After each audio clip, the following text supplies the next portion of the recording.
Baik, di sini ada rencana pelaksanaan pembelajaran atau FPP dengan model pembelajaran kooperatif dengan tipe SKD. Jadi rencana pelaksanaan pembelajaran atau FPP ini dirancang untuk SMP Negeri Bojonegoro. Pada pelajaran SMK kelas 8 semester ganjil. Materi pokok itu yaitu teknik dasar permainan sepak bola dengan alokasi 2 kali 40 menit. Di sini ada tujuan pembelajaran.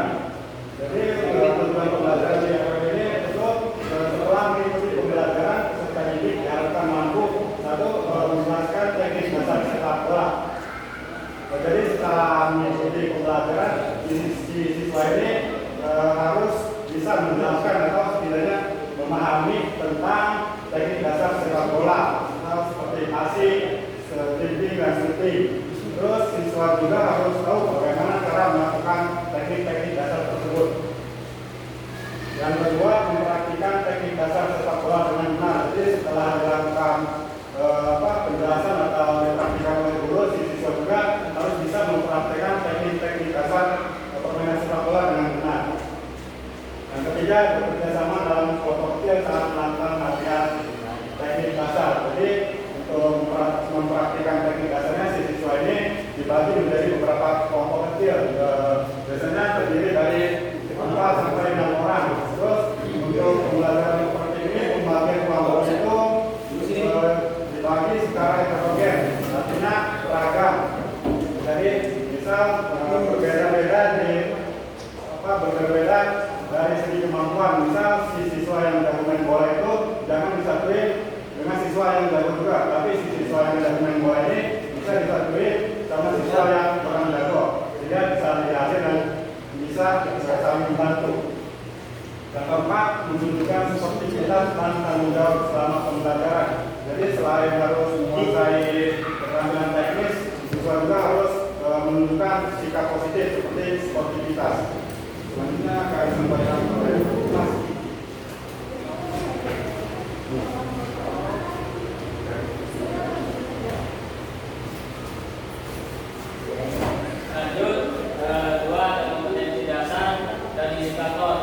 Memahami konsep teknik dasar permainan bola besar, mempraktekkan teknik dasar permainan bola besar dengan nilai-nilai kerjasama dan sportivitas. Indikator pencapaian menjalankan pelatihan dan fungsi teknik pemilik bola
tutorial teknik sepak bola lembar kerja siswa atau LKS.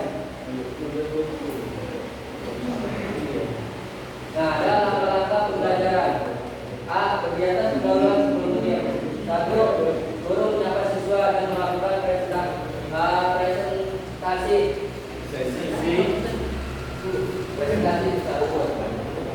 Jadi guru itu membangun suasana yang akrab dan memastikan siapa saja yang hadir di kelas.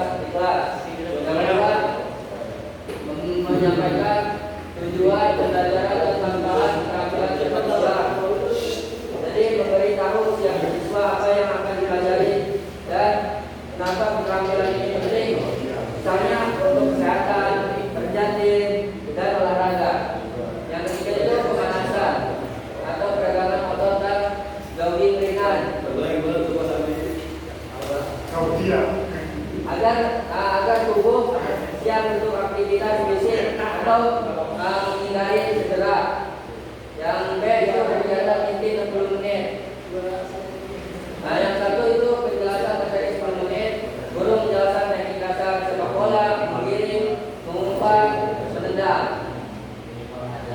Nah, jadi guru itu menjelaskan secara teori atau demonstrasi tentang teknik dasar sepak bola tersebut. Yang kedua, pembentukan kelompok 5 menit. Siswa dibagi dalam kelompok secara heterogen. Jadi siswa itu dibagi ya, ke dalam kelompok yang beragam, kemampuan agar bisa saling belajar. Yang ketiga itu latihan berbasis kooperatif 30 menit. Setiap kelompok melakukan latihan teknik secara bergiliran dan saling memberi umpan balik.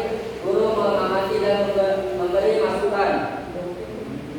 Jadi setiap kelompok itu latihan secara bergantian untuk mempraktikkan teknik tersebut agar siswa saling membantu, mengoreksi dan juga memberi arahan tersebut. Yang keempat itu latihan mini 15 menit. Jadi kelompok bermain dalam format mini game untuk mengaplikasikan teknik pelajari. Jadi kelompok bermain sepak bola dalam skala kecil atau mini game seperti 5 lawan 5. Jadi tujuan itu untuk menerapkan teknik yang baru saja dipelajari dalam situasi permainan nyata. Lanjut oleh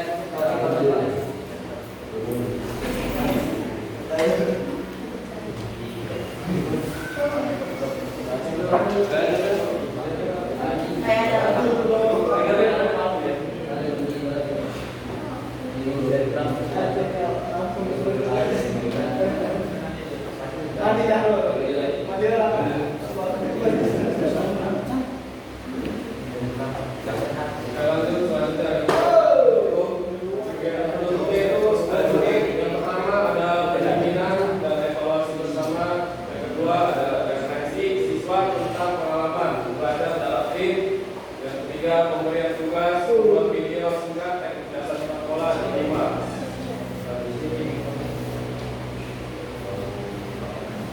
Dan terus ada penilaian pembelajaran. Di sini ada cara penilaian itu dengan sikap spiritual dan sosial observasi dari kerjasamanya, disiplin, terus tanggung jawabnya dan sportivitas. Dan kedua ada pengetahuan tes lisan atau tertulis. Jadi bisa melakukan penilaian dengan tes lisan atau dengan tertulisnya, dengan tugas tulisan. Terus penjelasan teknik dasar sepak bola juga. Dan yang ketiga ada keterampilan praktik, menggiring bola, mewakili tangan, menendang bola ke sasaran, terus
Terus ah itu tiga-tiganya yang dipakai metodenya. Iya bang. Tiga-tiganya. Soalnya kalau disampaikan dulu, disampaikan nanti prakteknya, diskusi kelompok. Kalau nanti kita mau praktek, kita belajar kelompok bang. Ada lagi? Yang dibutuhkan saat praktek apa? Berapa kertas, berapa bola, berapa ini itu sih. Jadi mas, Semuanya ya. Menyesuaikan dengan jumlah siswa. Ya, menyesuaikan jumlah siswa bang. Ya, misalkan siswanya misalkan ada 20 ya, 20 dalam satu kelas. Dibagi dari 4 kan. Dan setiap kelompok itu, ya, satu kelompoknya 4 orang. Bonusnya dikasih 4 kelompok. Nah, nanti bola dikasih satu-satu. Jadi di dalam kelompok itu dia saling belajar gitu. Ya. Mas.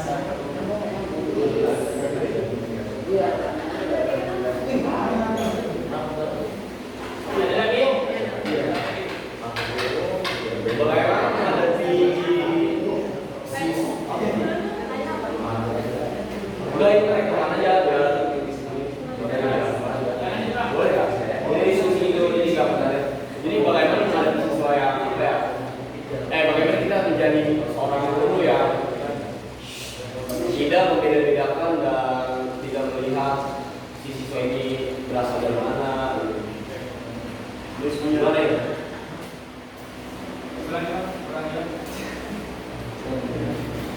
Jadi bagaimana caranya untuk menghadapi kesenjangan sosial antara siswa di kelas ketika menghadapi siswa-siswa yang kayak misalkan dia ini anak pejabat, terus sematang tenteng gitu, merasa punya duit, punya power, biarnya sama kan? Ya.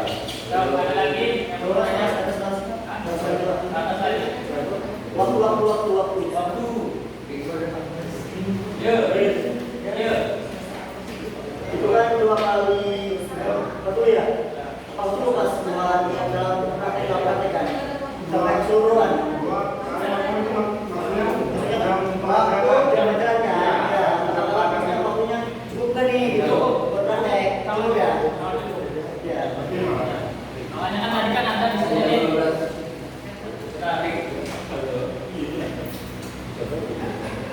Dan sini dijelaskan.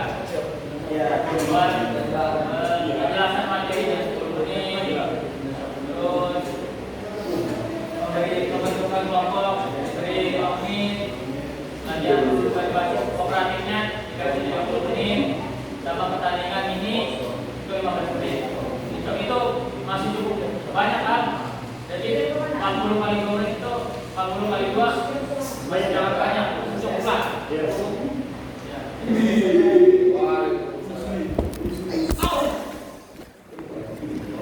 Kuning. Ada terlihat. Pertanyaan mereka sudah berjawab. Itu yang betul. Saya Wajar tuh. saya masih datang tuh Pak. Mundur ya. Oke.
balik lagi ya, atau enggak nanti ini kan cuma nyontoh doang ya, di sini nanti balik lagi, nah begitu udah stop, nah nanti ketika mengaplikasinya kepada anak dibagi 4 kelompok kan tadi ya, dalam kelompoknya nanti dipasang mana 2, berarti satu kelompok itu di sini 2 orang, di sana 2 orang, dan nanti selanjutnya sama kelompok kedua di sini 2 orang, di sana 2 orang, nah nanti dribbling dari sini sampai sana, udah tahu nanti dari sana, karena yang dari sana bawa ke sini, ya, nanti sama kayak tadi ditanya dulu ya, buat teman-teman, apakah materi dribbling yang kedua ini udah paham? Kalau udah paham, lanjut ke contoh ketiga atau materi yang ketiga. Ya, di sini ada materinya shooting atau menendang bola, ya, menendang ke gawang atau ke mana teman-teman? Target ya, ke target, ya, atau ke target shooting. Ya, jadi nanti yang buat shooting mah sama aja. Ya, kopi dipasang panas dulu, nanti lihat situasi di sekolah dulu, lapangan sekolah. Ya, jangan ada kacanya nanti dipasang target atau pasang gawang. Ya, awalnya nanti kena kaca. Jadi dan situasi di lapangannya seperti apa? Ya, misalkan di sini ada pohon, ya, yang notabene aman lah buat kena bola, jadi nggak bahaya gitu kan.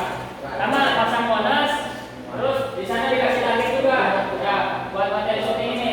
Jadi nanti kita nyontohin dulu pertama, ya, karena kalau perhatiin Bapak ingin mempraktekkan atau mencontohkan materi shooting ini, ya. Nanti contohnya kita ada Bang Obi pasang pohon 1 di bola, ya. Jadi targetnya di batunya di pohon, ya. Tolong teman-teman shooting, ya, sekuat-kuatnya hingga mencapai target itu, ya. Obi contohnya aja, udah nyampe situ, ya. Jadi nanti tanya teman-teman nanti pakai buat yang shooting seperti itu ya, gitu. Nah, jadi itu Obi. Paham? Kelas. Tadi mantap.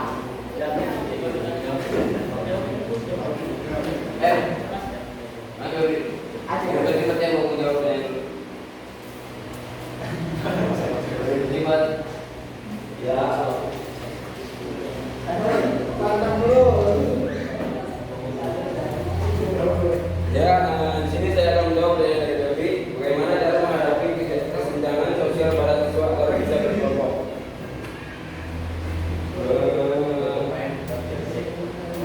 Untuk menghadapi kesenjangan sosial di antara siswa agar mereka bisa berkelompok dengan baik, diperlukan pendekatan yang membutuhkan empati, toleransi, dan kerjasama guru.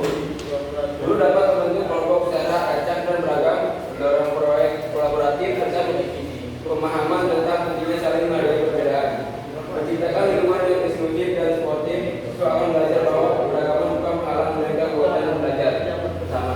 Terima kasih, Pak. Ya, itu. Banyak. Jelas Bang Evi?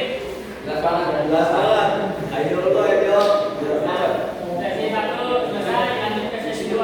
Ya, mau pertanyaan lagi, silakan yang mau bertanya mengajukan tangannya saja. Yuk. Ada lagi? Ada enggak? Ini belum nanti.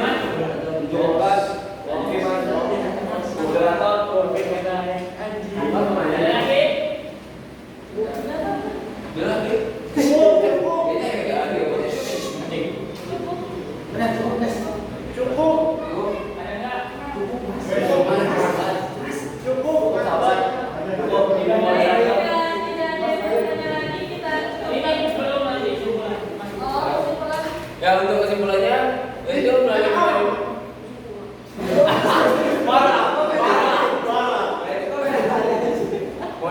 model pembelajaran kooperatif. Kok dibilang nggak bisa? Bekerja sama dalam kelompok untuk memahami dan mempraktikkan teknik dasar permainan sepak bola, motivasi, dribbling, dan shooting. Pembelajaran tidak hanya menekan pada keterampilan metode, tetapi juga membentuk nilai-nilai karakteristik positif, seperti kerjasama, sportivitas, tanggung jawab, dan komunikasi. Dengan pendekatan ini, peserta didik lebih aktif, saling membantu dalam memahami materi, dan menunjukkan sikap positif dalam bermain secara berbeda.